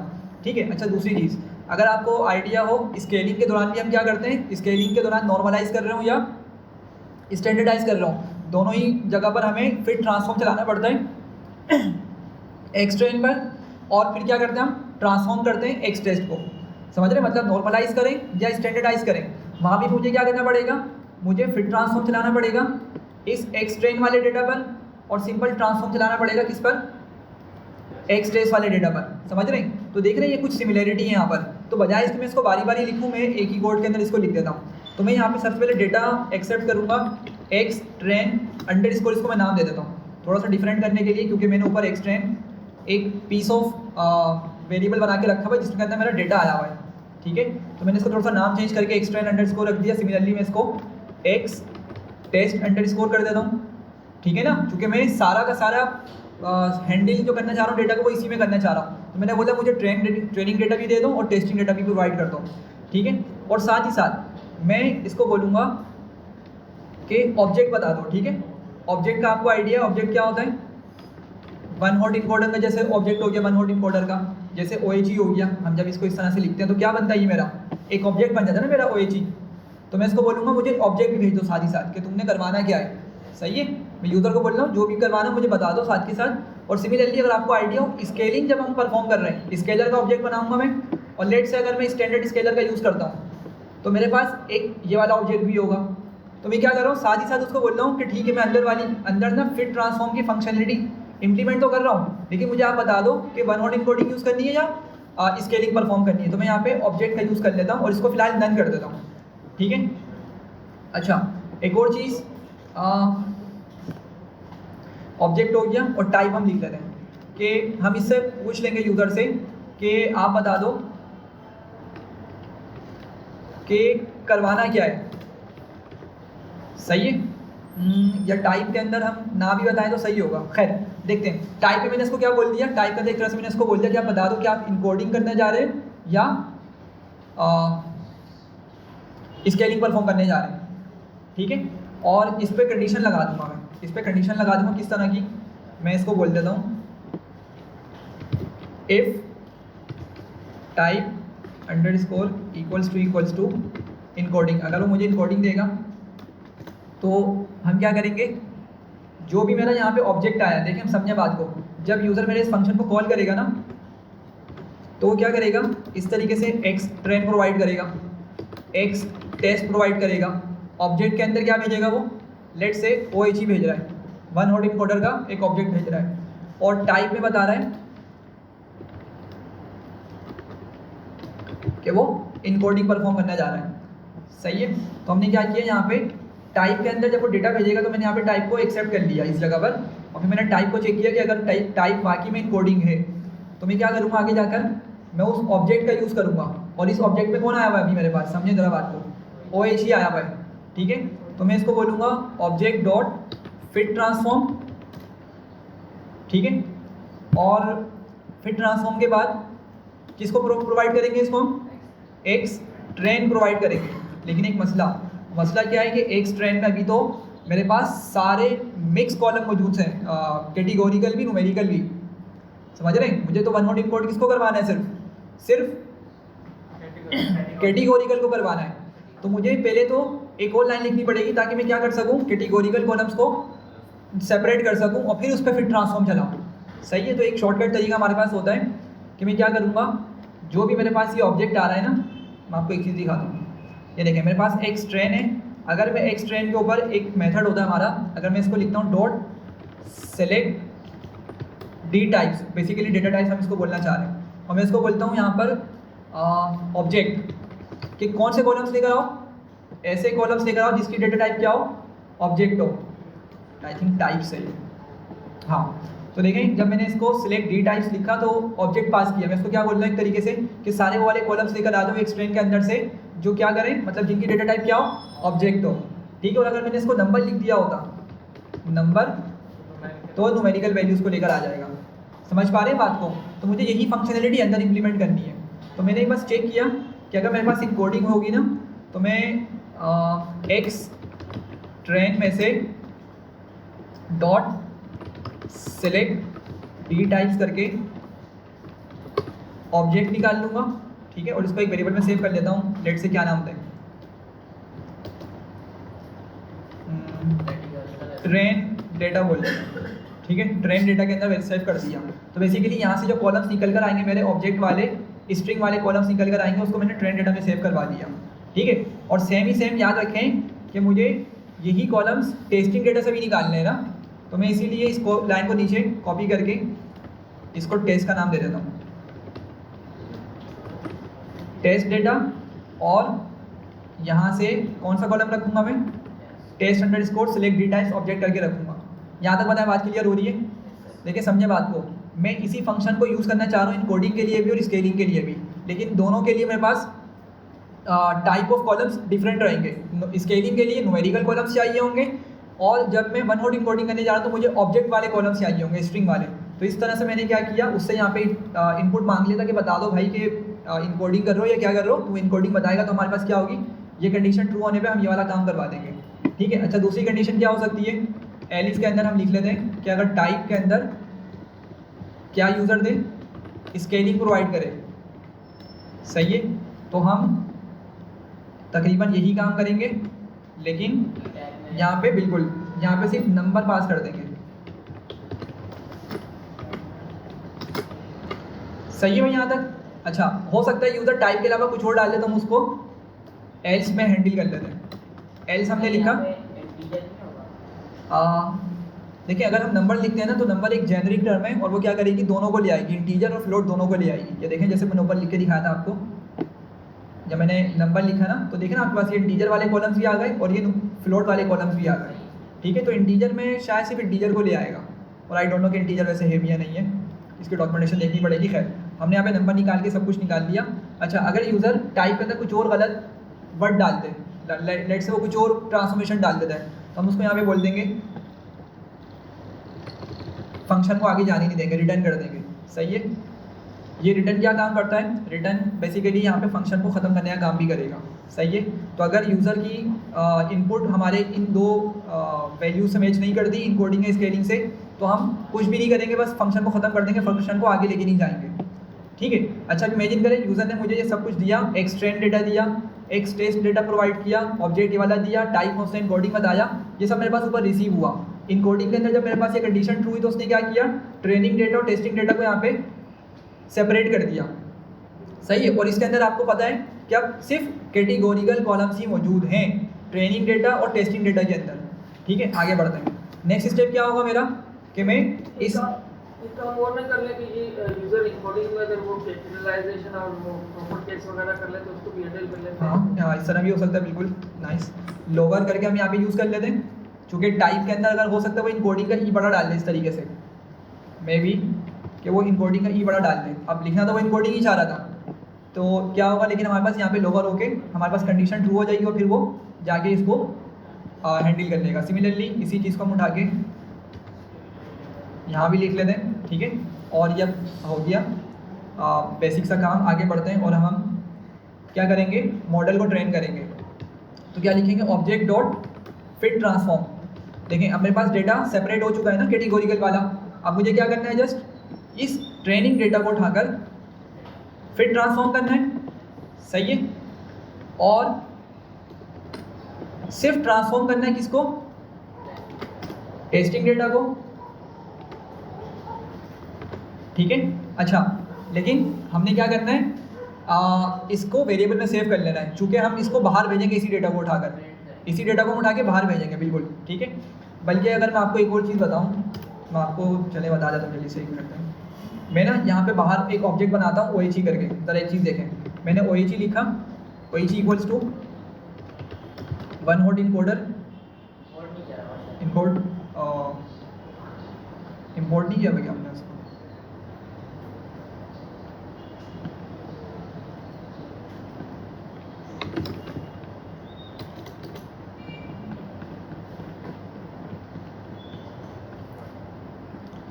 अच्छा ये देखें ज़रा, वन हॉट इनकोडर, और फिलहाल बस मैंने इसको सिंपल सा बना दिया। अब ये एक चीज़ देखें, अगर मैं OHE डॉट फिट ट्रांसफॉर्म चलाता हूँ और मैं इसके अंदर एक्स ट्रेन में से वही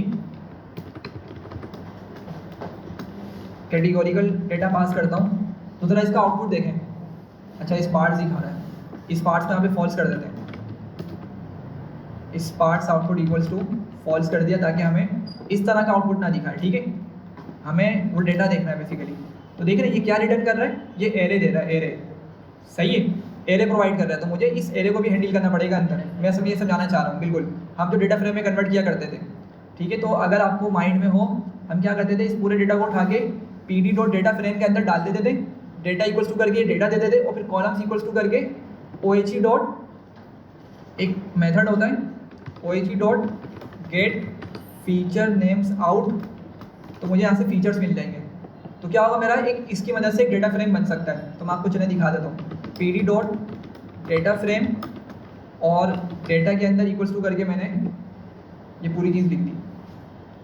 मैं भी वेरिएबल नहीं बना रहा, बट डायरेक्ट में काम कर रहा हूँ, और कॉमा करके columns equals to OHE dot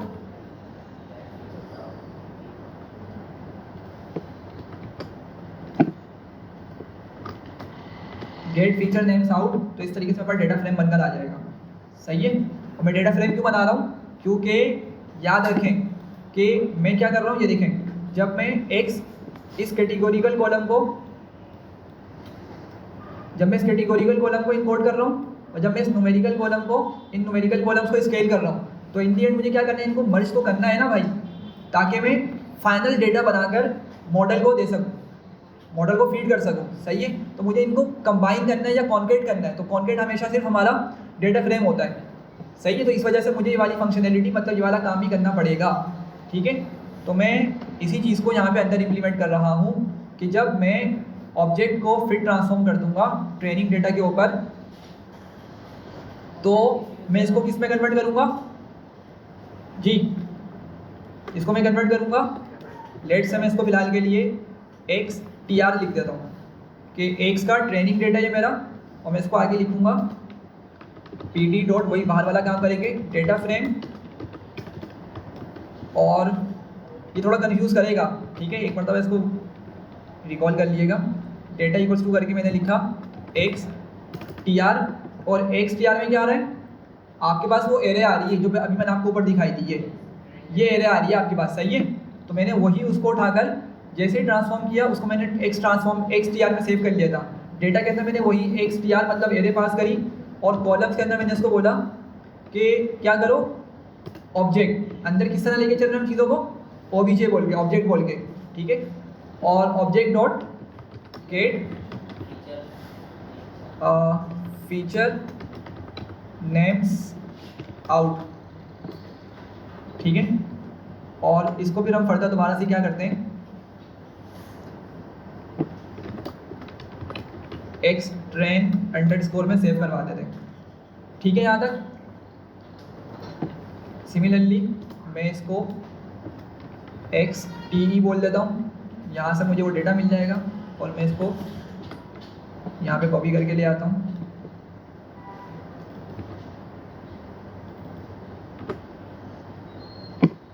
XTE columns के अंदर, ठीक है। और फिर इन दी एंड हम क्या करेंगे, इसको रिटर्न करवा देंगे। किस को करेंगे रिटर्न, xtrain_ को और xtest_ को, सही है। तो ज़रा देखें जल्दी से, पढ़ता हूँ। क्या किया, सिंपल इनकोडिंग हुई, इनकोडिंग यूज़र ने भेजा, हमने क्या किया, ट्रेनिंग और टेस्टिंग डेटा निकाल लिया। और उसमें कौन कौन से कॉलम्स निकाले हमने, सिर्फ कैटेगोरिकल कॉलम्स निकाल लिए। अगर यूज़र ने स्केलिंग भेजी होती यहाँ पर तो हम क्या करते, न्यूमेरिकल कॉलम्स निकाल के ले आते, ठीक है।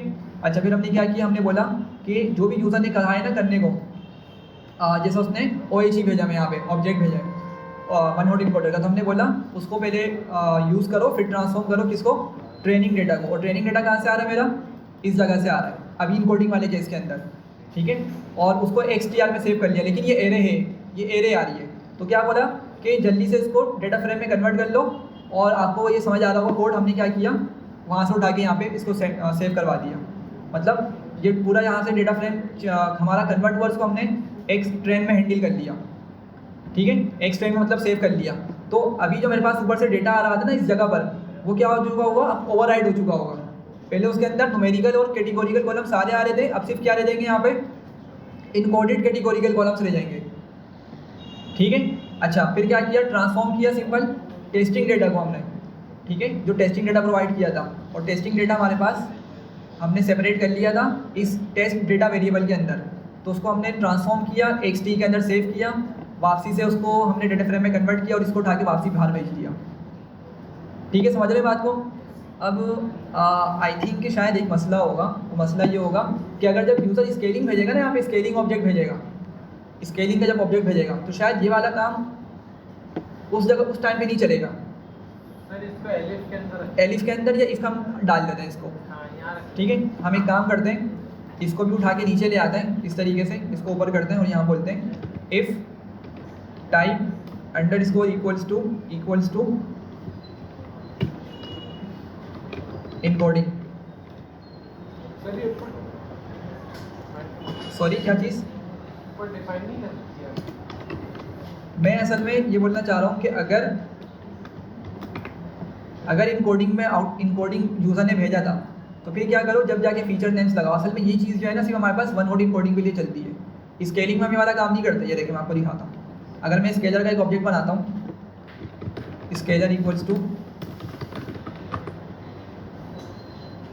कहाँ रह गया, स्टैंडर्ड स्केलर, और मैं स्केलर का यूज़ करता हूँ स्केलर डॉट फिट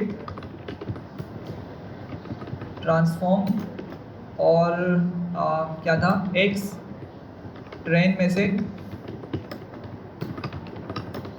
हमने नंबर निकाले,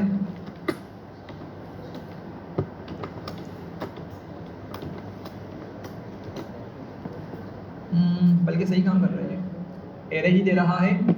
और अच्छा एक मिनट, अगर मैं स्केलर के ऊपर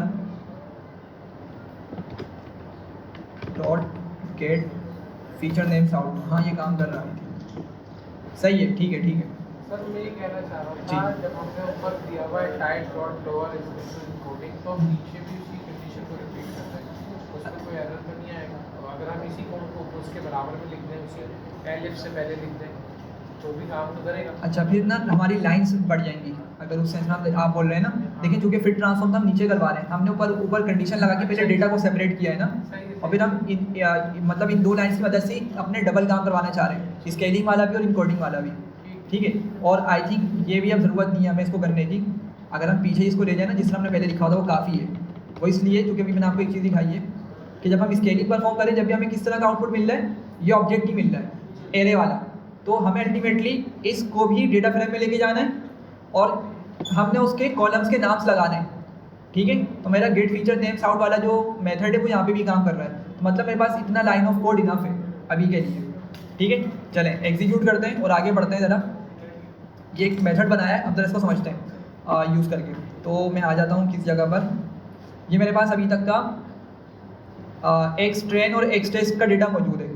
ठीक है, मैं क्या करता हूँ, मैं नीचे आता हूँ, सिंपल सा इस फंक्शन को बनाने के बाद मैं सेकंड काम क्या करूँगा, मैं एक OHE करके ऑब्जेक्ट बनाऊँगा। हालांकि मैंने ऊपर दोबारा बनाया हुआ है, लेकिन मैं यहाँ पे दोबारा बना रहा हूँ वन हॉट इनकोडर का ऑब्जेक्ट। इसमें मैं इसको बोलता हूँ स्पार्स आउटपुट फॉल्स और ड्रॉप इक्वल्स टू फर्स्ट। सही है, अब ज़रा देखें, अब मैं इस फंक्शन को कॉल करने लगा हूँ। कौन से फंक्शन को? अपने ट्रांसफॉर्म डेटा वाले फंक्शन को। और मैंने इस फंक्शन का नाम लिखा, मैंने उसको एक्स ट्रेन डेटा दिया। और एक्स ट्रेन कहाँ से आ रहा है? हमने ऊपर जो इसको स्प्लिट किया था, सिमिलरली एक्स टेस्ट भी वहीं से आ रहा है, ऊपर जो हमने स्प्लिट करके रखा हुआ था उसको। और मैंने ऑब्जेक्ट क्या भेजा, ये ऑब्जेक्ट के अंदर भेजा OHE को। सही है, अच्छा सीक्वेंस सेम होनी चाहिए, याद रखिएगा, क्योंकि हम कौन सा आर्गुमेंट पास कर रहे हैं? पोजिशनल आर्गुमेंट का यूज़ कर रहे हैं, कीवर्ड आर्गुमेंट यूज़ नहीं कर रहे। और टाइप, हाँ बोले। आपने इसको पहले ऊपर वन मॉड इंपोर्ट कर लिया, तो ये वापस नहीं, देखिए ये तो सिर्फ हमने बाहर ऑब्जेक्ट बनाया है, ये हमने बाहर ऑब्जेक्ट बनाया नहीं, इससे ऊपर जो आपने अभी लास्ट वाला पैनल हो गया। हाँ लास्ट वाला आप सही बोल रहे हैं, ऊपर जो हमने किया हुआ है, लेकिन वो जो है ना उसको मैं डिलीट कर दूंगा, कोड आपको क्लीन करके दिखा दूंगा। ठीक है, वो सिर्फ समझाने की हद तक था कि हम फंक्शन को किस तरह से ट्रांसफॉर्म करेंगे, फंक्शन में किस तरह से कोड यूज़ करेंगे। असल वाला आपका ये काम चल रहा है। तो वन हॉट इनकोड भेजा, अगर आप टाइप यहाँ से हटा भी तो मसला नहीं होगा, क्योंकि हम पोजिशनल आर्ग्यूमेंट कर रहे हैं और बिल्कुल सीक्वेंस वाइज डेटा भेज रहे हैं। तो अब मेरे पास ये देख रहे हैं कुछ आउटपुट आ गए। तो सिंस बात को समझे, मैं कितनी चीज़ें रिटर्न कर रहा हूँ? 2 चीज़ें रिटर्न कर रहा हूँ। ठीक है, एक्स ट्रेन और एक्स टेस्ट। तो मैं इसको सेव भी कितने वेरिएबल में करूँगा?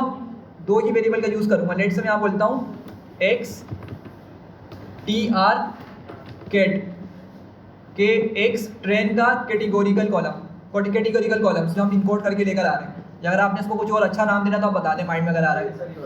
ठीक है, तो यहाँ से क्या हुआ, मेरा एक वेरिएबल आ गया और सेकंड वेरिएबल बनाते हैं एक्स टेस्ट कैट। मतलब मैंने ट्रेनिंग और टेस्टिंग जो डेटा सेट्स थे उसके कैटेगोरिकल कॉलम्स को गेट कर लिया यहाँ पर। एक मरतबा एग्जीक्यूट करता हूँ और आपको दिखाता हूँ एक मरतबा में। एक्स TR कैट और डॉट हेड करता हूँ मैं। तो देखें आपको जिस तरह से हमें कॉलम्स मिल गए, जो हम काम करवाना चाह रहे थे वो हमारा इस तरह से काम होकर आ गया। सही है, इनकोडिंग होकर आ गई। सिमिलरली अगर मैं टेस्ट में परफॉर्म करूँगा तो भी मुझे कुछ ऐसा ही रिजल्ट मिलेगा। सही है, समझ रहे हैं? तो अभी हमने क्या किया है, हमारा पार्शल काम हो गया है। अब क्या करेंगे, स्केलिंग परफॉर्म करेंगे। ठीक है, स्केलिंग परफॉर्म करने के लिए क्या करूँगा मैं बिल्कुल इसी तरीके से एक स्टैंडर्ड स्केलर का ऑब्जेक्ट बनाऊँगा। ठीक है, तो मैं नीचे आता हूँ और नीचे आने के बाद मैं स्केलर लिख के equals to standard scaler object बनाया, स्टैंडर्ड स्केलर, और मैं उस फंक्शन को दोबारा से कॉल करूँगा। मैं इस लाइन को कॉपी कर रहा हूँ।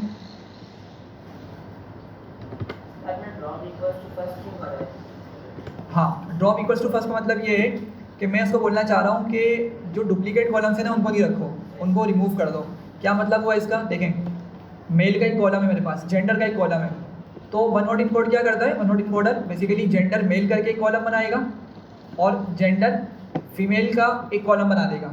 अब लेट से उसको एक रो के अंदर मेल पता चलता है कि मेल लिखा हुआ है, तो क्या करेगा, मेल को 1 कर देगा और फीमेल को 0 बोल देगा। तो देखिए वो डबल इन्फॉर्मेशन दे रहा है। बोल रहे हाँ उसको मेल मिल गया तो उसने 1 बोल दिया, लेकिन फीमेल को मना भी कर रहा है, फीमेल नहीं मिली। समझ रहे हैं? तो एक ही बात को 2 बार बता रहा है डिफरेंट अंदाज में।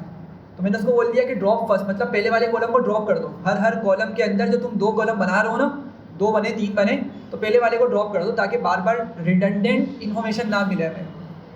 समझ रहे हैं बात को? मॉडल उसको समझ जाएगा बाद में जब उसको डेटा प्रोवाइड करेंगे। अगर 1 मिल जाए जेंडर मेल में तो हाँ भाई एक्चुअल डेटा भी मेल का है, और अगर जेंडर मेल के अंदर 0 मिल जाता मुझे तो फिर एक्चुअल डेटा क्या है, फीमेल का है। बिल्कुल। तो वापसी आते हैं इस जगह, और मैं स्टैंडर्ड स्केलर का ऑब्जेक्ट बनाया मैंने उसको ट्रेनिंग डेटा भी दोबारा भेजना है, क्योंकि अब मैं क्या करूँगा, ट्रेनिंग डेटा को स्टैंडर्डाइज करूँगा फिट ट्रांसफॉर्म की मदद से, ठीक है। और यहाँ पे OHA की जगह किसको भेजूँगा, स्केलर भेजूँगा, और इसको मैं इनकोडिंग के बजाय क्या करूँगा, स्केलिंग करूँगा, ठीक है। नाम चेंज हो गया इनके? मतलब जी बिल्कुल, नाम चेंज होंगे बिल्कुल। इसको हम कैटेगोरिकल के बजाय नम कर देते हैं कि एक्स ट्रेन न्यूमेरिकल, और यहाँ पे एक्स टेस्ट न्यूमेरिकल कर देते हैं, ठीक है। और कुछ देर के लिए इसको हटाते हैं हम ताकि हम इसका आउटपुट दे सकें। अब देखें, ट्रेनिंग डेटा भेजा इसको मैंने, ट्रेनिंग डेटा इधर आ गया, टेस्टिंग डेटा यहाँ पर आ गया। अब कंडीशन कौन सी मेरी फुलफिल होगी, ये वाली जहाँ पर मैंने इसको स्केलिंग करके भेजा हुआ है, ये वाली कंडीशन ट्रू हुई मेरे पास। अब न्यूमेरिक कॉलम्स निकल कर आएंगे ट्रेन और टेस्ट डेटा के अंदर, और अगेन हमने नीचे उसी का वो यूज़ किया हुआ है, फिट ट्रांसफॉर्म कर रहे हैं ट्रेन डेटा को, और सिर्फ ट्रांसफॉर्म कर रहे हैं टेस्ट डेटा को भी फर्दर उसका एक डेटा फ्रेम बना के वेरिएबल में सेव करके उसको वापसी से बाहर भेज रहे हैं, ठीक है। तो एक मरतबा इसको रन करके इसका आउटपुट देखते हैं। तो ये कुछ इस तरह से आउटपुट आ रहा है हमारे पास, ठीक है। 2 मरतबा कॉलम्स दिख रहे हैं हमें, तो मतलब ट्रेनिंग का और टेस्टिंग का आ रहा है। तो मैं वापसी से जाकर इन वैल्यूज़ को रख देता हूँ। अब मेरे पास क्या हो चुका है, पूरा जो डेटा हमने एक सीधा करना था वो हमारा डेटा क्या हो चुका है, काफ़ी हद तक नॉर्मलाइज और वन वर्ड इनकोड हो चुका है, इनकोडिंग हो चुकी है। लेकिन अभी भी एक काम बाकी है। वो काम क्या है, देखें मेरे पास 4 वेरिएबल्स आ रहे हैं, X train categorical, X test categorical, X train numerical, X test numerical. Finally हम क्या करेंगे, इनको कॉन्केट करेंगे। कॉन्केट करने वाला काम बाकी है अभी। तो मैं एक काम करता हूँ, जल्दी से एक और फंक्शन बना लेता हूँ मैं ऊपर जाके। मैं इसको बोलता हूँ डेव कॉन्केट डेटा, इसका नाम दे देता हूँ। और यहाँ पे किस किस को एक्सेप्ट करूँगा, लेट से मैं सी कॉल्स लिख लेता हूँ, और यहाँ पे एन कॉल्स। सी कॉल्स मतलब कैटेगोरिकल कॉलम्स की बात कर रहा हूँ, और एन कॉल्स न्यूमेरिकल कॉलम्स की बात कर रहा हूँ। और अंदर जाके सिंपल क्या करूँगा, बोलूँगा pd डॉट कॉन्केट और लिस्ट बना के सी कॉल्स और एन कॉल्स दे दूँगा। सही है, समझ रहे? तो अभी जो मेरे पास समझे, एक्स ट्रेन कैटेगोरिकल है और एक्स ट्रेन न्यूमेरिकल है, ये क्या हो जाएंगे मेरे कॉन्केट होंगे। समझे बात को? हमने ट्रेनिंग को पढ़ा था ना, ट्रेनिंग को हम कितने पार्ट से तोड़ रहे थे, 2 पार्ट से तोड़ रहे थे, कैटेगोरिकल और न्यूमेरिकल के अंदर। तो जब हमने इनकोडिंग परफॉर्म कर दी, उसकी स्टैंडर्डाइजेशन परफॉर्म कर दी, तो वापसी क्या करेंगे, इनको कॉन्केट कर देंगे। सही है? तो एक मरतबा इसको कंप्लीट कर लेते हैं। यहाँ पे एक्सिस क्या पास करूँगा मैं कॉन्केट करते वक्त, 1 पास करना पड़ता है ताकि मेरे कॉलम्स वाइज कॉन्केटिनेशन हो, और इसको रिटर्न करवा दूँगा बस। इंडेक्स का क्या करेंगे? इसमें इंडेक्स मसला नहीं करेगा वो, इसलिए चूँकि देखें ये अगर आप ऊपर देखें ना, बल्कि कहाँ मैंने बनाया था डेटा फ्रेम, ये देखें ये डेटा फ्रेम क्या हो रहा है, एक हम बिल्कुल से न्यू बना रहे हैं ना। ये देखें मेरी ये जो कमांड थी pd डॉट डेटा फ्रेम वाली, ये क्या करेगी, बिल्कुल से न्यू एक डेटा फ्रेम बना रही है, ठीक है। तो वो इंडेक्स को 0 से ही लेके चलेगी हमेशा। नहीं समझे? ठीक है, चलते हैं, इसको एग्जीक्यूट कर लेते हैं हम। और बस अब फाइनली मुझे क्या करना है, मैं यहाँ पर आके कॉन्केट डेटा लिखूँगा, और कॉन्केट डेटा के अंदर किस किस को पास करूँगा भाई, कैटेगोरिकल कॉलम्स, न्यूमेरिकल कॉलम्स। तो मैं पेयर वाइज भेजूँगा, ठीक है। मैं यहाँ से एक्स ट्रेन कैटेगोरिकल उठा रहा हूँ, ठीक है, और किसको भेजना है, एक्स ट्रेन न्यूमेरिकल। अभी कॉन्केट कर रहा हूँ मैं, ठीक है, एक डेटा फ्रेम के अंदर मर्ज कर रहा हूँ मैं। तो इस वजह से मैं दोनों के ट्रेनिंग वाले डेटा सेट भेजूँगा, कैटेगोरिकल और न्यूमेरिकल। एक मरतबा एग्जीक्यूट करते हैं, और इस तरह से मेरे पास एक पूरा एक डेटा फ्रेम बन के आ चुका है, ठीक है। इसके अंदर मेरे कैटेगोरिकल न्यूमेरिकल कॉलम्स सही तरीके से मिल रहे हैं। तो फाइनली इसको मैं किस में सेव कर लूँ भाई, अब मेरा डेटा फुली रेडी है। वापसी से मैं इसको अगर जाता हूँ और मैं एक्स ट्रेन ही के अंदर सेव कर दूँ तो कोई मसला नहीं है। मैं पुराने वाले डेटा को ओवरराइट करके नया वाला डेटा उसमें स्टोर करवा रहा हूँ, ठीक है। एक काम हो गया। और यही काम हमने किसके लिए करना है, एक्स टेस्ट के लिए करना है। तो इसको सही कर लेते हैं, एक्स टेस्ट यहाँ पर नम आ जाएगा और नहीं नम नहीं आएगा, XT ही आएगा। अच्छा हाँ सॉरी, यहाँ पर टेस्ट का कैटेगोरिकल और यहाँ पर टेस्ट का न्यूमेरिकल। एक बार तो डेटा देख लेते हैं, सही है, डेटा सही तरीके से आ गया है, ठीक है। और इसको सेव कर देंगे किसके अंदर, टेस्टिंग वाले डेटा के अंदर। और हमारे पास अब फाइनल डेटा रेडी हो चुका है, ठीक है। बस लास्ट का कोड है, हम अब एक लॉजिस्टिक रिग्रेशन का मॉडल बनाएंगे, ऑब्जेक्ट बनाएंगे लॉजिस्टिक रिग्रेशन लिखकर, ठीक है। और इसके अंदर एक हमारा आर्ग्यूमेंट होता है मैक्स इटर करके, मैक्स आइटर बोल लें।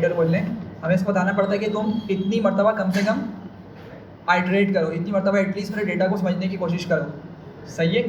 और ऑब्जेक्ट क्रिएट किया, मॉडल को क्या करेंगे, फिट करेंगे किस पर, एक्स ट्रेन पर और वाई ट्रेन पर।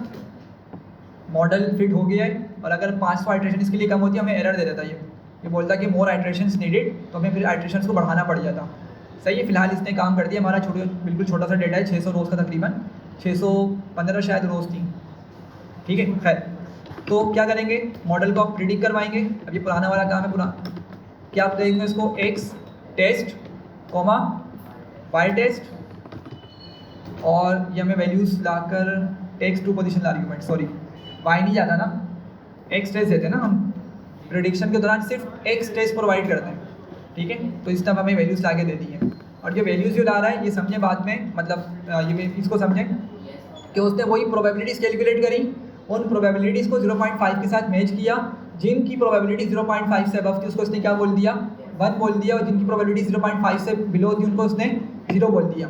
एक जल्दी से प्रूव कर लेते हैं, ये देखें लास्ट चीज़ें, वाई टेस्ट में लिखता हूँ, बल्कि उससे पहले एक काम करता हूँ, मैं मॉडल लिखकर मैं आपको प्रोबेबिलिटी वाली चीज़ दिखाता हूँ। पहले तो प्रिडिक्ट प्रोबेबिलिटी करके मैं आपको बता रहा था चीज़, वो ये चीज़ आ गई, प्रिडिक्ट प्रोबा, और इसमें क्या पास करूँगा मैं, इसको एक्स टेस्ट दूंगा। अब ज़रा देखें जल्दी से, मैं अगर आऊँ, पहली वाली वैल्यू क्या बता रहा है मुझे, ये 1 बता रहा है, ठीक है। मतलब इस कस्टमर का डेटा, इस कस्टमर का लोन अप्रूव हो जाएगा, ठीक है।